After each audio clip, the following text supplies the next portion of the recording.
Howdy, folks. I'm Brian, I'm Amber. and here's some Reddit. You'll notice my hair's a little wet. It's because I took a shower. It's actually much later at night than I normally record, because apparently when I recorded earlier, it didn't use my microphone.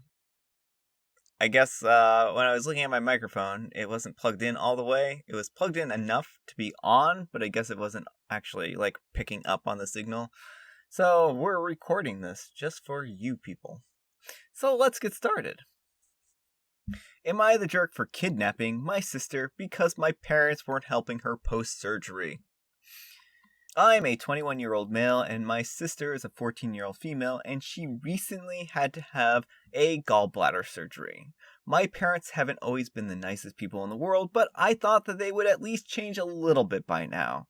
They were pretty mean throughout the entire time, such as complaining about her complaining of discomfort, yelling about how hard it was to help her up, etc.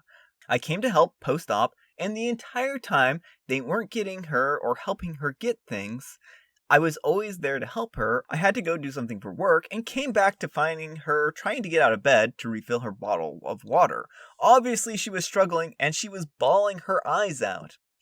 This was my last straw, and I asked her if she wanted to come and stay over at my place during her recovery, and she said yes. My parents didn't even find out till an hour later or so. They were upset, and we argued and went back and forth, and they accused me of kidnapping and manipulating until I hung up, but I'm starting to think that I was excessive and reacted emotionally. Alright, OP. No, you're not the jerk in this situation. Your parents are monsters.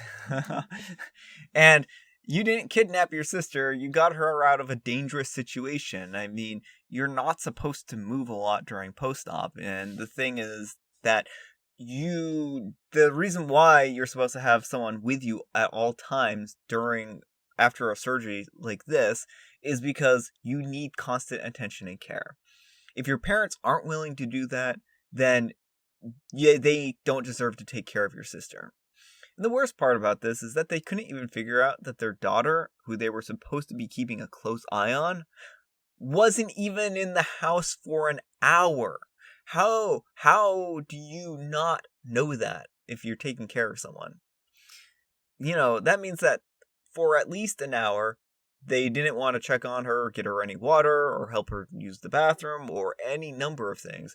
So that's pretty terrible. As for kidnapping, no, you didn't kidnap her. And if anything, if they try to come back at you and say, well, we're going to call the police on you, then you can say, I'm going to call CPS on you. And I think they'll back down.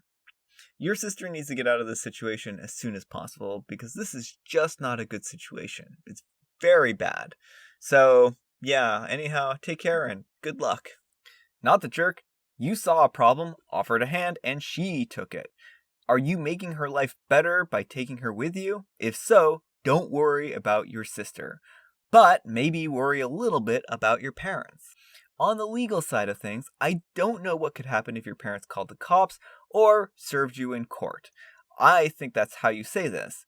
Maybe that's worth a few minutes of internet research or a few phone calls. Would your sister's desire be taken into account if her legal guardians requested that she be brought back home? Would you get into trouble? Assuming that this is in the US, OP could probably file a neglect case with CPS if the parents tried to actually push a kidnapping charge. Since she's a teenager, the judge is more likely to listen to her input, and she could have injured herself trying to get out of bed, even to meet a basic need like getting water. OP should document everything, like timing, when he picked up his sister, what he observed, how he felt that she was in need of help, communicate with text with the parents, just in case they're needed for legal purposes. And the sources, they're a mandated reporter, and they've ridden this carousel before.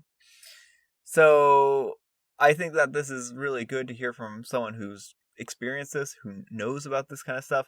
I actually had made the CPS comments before I read their comment last time, so I felt like this comment really aligned well with my opinion, so I was happy to see this comment here. So, I like it. I like it. All right. Our next letter is titled, Am I a jerk for telling my friend she is reaping what she sowed? At the beginning of quarantine, my friend Bella, a 30-year-old female, proposed an open marriage to her husband, Mike, a 28-year-old male. The timing was off, obviously, but she had thought about it a lot, and she said that this was the only way for her relationship with Mike to survive because she loved him dearly but felt unfulfilled.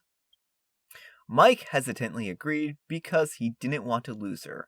When I asked him about it, he seemed very much not thrilled about the whole thing. I'm going to stop here and interject. Opening up your marriage to solve a problem probably isn't going to solve any problems. Maybe she should have communicated with him about being unfulfilled and maybe helped him fulfill her more. That's what I would have to say. Maybe this should not have been the first go-to course of action. Just maybe. Backstory here is that Bella and Mike have known each other since middle school, but only started dating in college, at which point Bella had a lot more experience in relationships. Mike had told me that he always felt like he was a step behind in most things, but their marriage really worked and he was very happy with her. Well, during quarantine, the two of them became even closer than they had been before, and I didn't think Mike expected Bella to actually go through with the whole open relationship idea that she had proposed. But around 3 months ago, she brought it back up and settled on some rules together. Cut forward to an hour ago, it's way past midnight here, when Bella calls me crying saying Mike cheated on her. I'm all question marks at that point because Mike would never.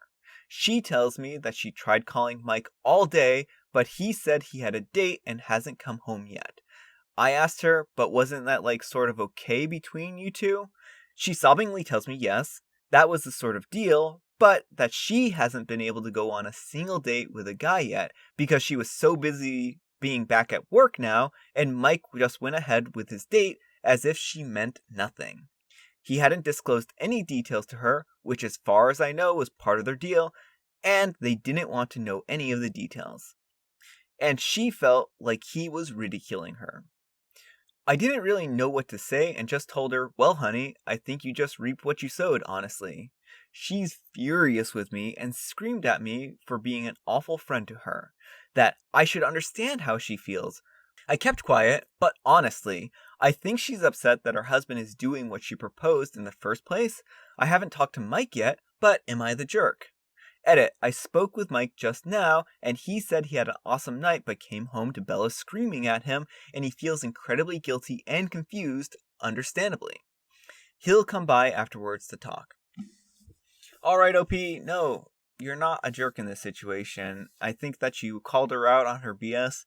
She's upset that this is happening, and I think that she had this idea that she was going to go ahead and open up the relationship, and that this was going to help her be more fulfilled, and that isn't what happened here, and now she's upset by this, and she feels, betrayed, but I don't know, I think that she really is reaping what she sowed here.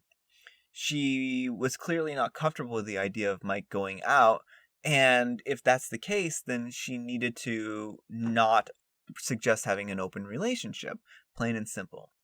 It feels like she was trying to fix her relationship with basically opening up the relationship. And that is a recipe for disaster. I think that you need to really have a good, solid relationship before you can even consider opening up a relationship. Because if you have problems already in your relationship, then opening it up is probably just going to increase the size of those cracks. So I think that this is just a really bad situation. I think that they need to sit down and have a conversation. I think they probably need to close the relationship because clearly she isn't okay with this. So no, I don't think that you're the jerk. I think that you're just saying, well, I mean, you asked for it. Be careful what you wish for because you just might get it. So yeah, anyhow, take care and good luck. Yeah, not the jerk. People always seem to be down for open relationships until they remember that their partner can have an open relationship too.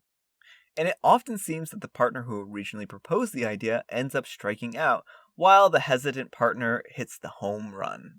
So, not the jerk, my partner and I are in an open relationship, and it only works because we are so satisfied with each other, and the open part is an option. An open relationship rarely saves a relationship, and it adds way more complexities, and going into it as a last resort usually means someone's going to get hurt.